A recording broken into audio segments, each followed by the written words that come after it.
Good afternoon, I'm Ian Crouch with Hunter News. Newcastle Police are warning women to be on their guard against bag snatchers. Around 8:30 last night, a 64-year-old woman was dragged along King Street where a thief tried unsuccessfully to steal her handbag. 2 hours later, two men approached a 60-year-old woman from behind in Valencia Street, Mayfield, and cut her purse out of a canvas shoulder bag before running off. Senior Constable Tony Tamplin says women need to ensure handbags and purses are secure. Make sure that they keep them against their body and the women are in control of them, not just sort of hanging around the shoulders so that anyone can grab them.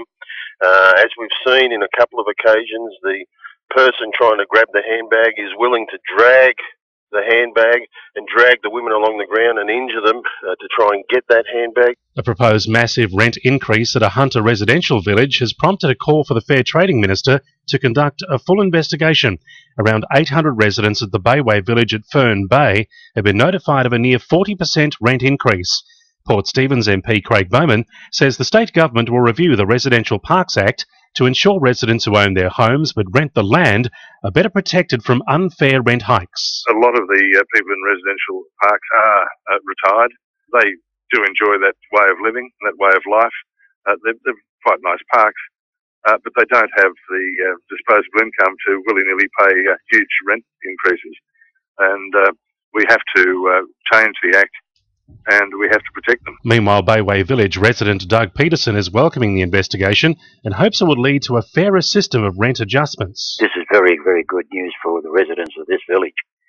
We are trying to have all increases set by the Consumer Price Index, which is a much fairer way of controlling these rent increases. The Christadelphian Church has won a legal battle to build a private school at Morisset. Lake Macquarie Council rejected plans to relocate the Heritage School, which caters for about 100 students, from Cooranbong to Ironbark Road, Morisset, amid residents' concerns about noise and visual impact. The Land and Environment Court has approved the plan, subject to a range of conditions. Hunter electricity users now have access to a new online tool. The Ausgrid Google Maps-based application allows neighbourhoods to monitor average electricity use, as well as how much solar energy is being exported into the electricity grid. Users can also find out how long it takes to fix streetlights. Alan Hammernett from Ausgrid says it's hoped people will use the tool to reduce electricity costs. We're hoping that communities might be able to look at this information and come up with some ideas. We definitely think it can lead to some better services for the community, and it may encourage people to have a look at the energy use in particular. Updating sport, Newcastle Knights forward Zeb Taylor must seek the approval of 3 neck specialists if he's returned to football again this year. Taylor had 2 alloy discs inserted into his neck 2 months ago as part of a revolutionary procedure to repair his damaged neck. However, the former New Zealand international must receive a clearance from Gold Coast and Sydney-based specialists in order to play. Meanwhile, the Knights will face former player Beau Henry this Sunday when Newcastle host the Titans at Ausgrid Stadium.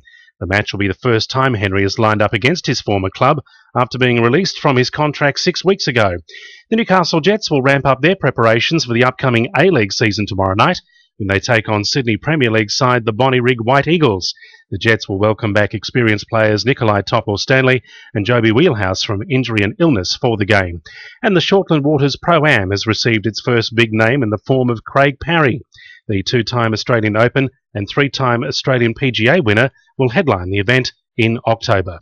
To NURFM News Time, 12:10.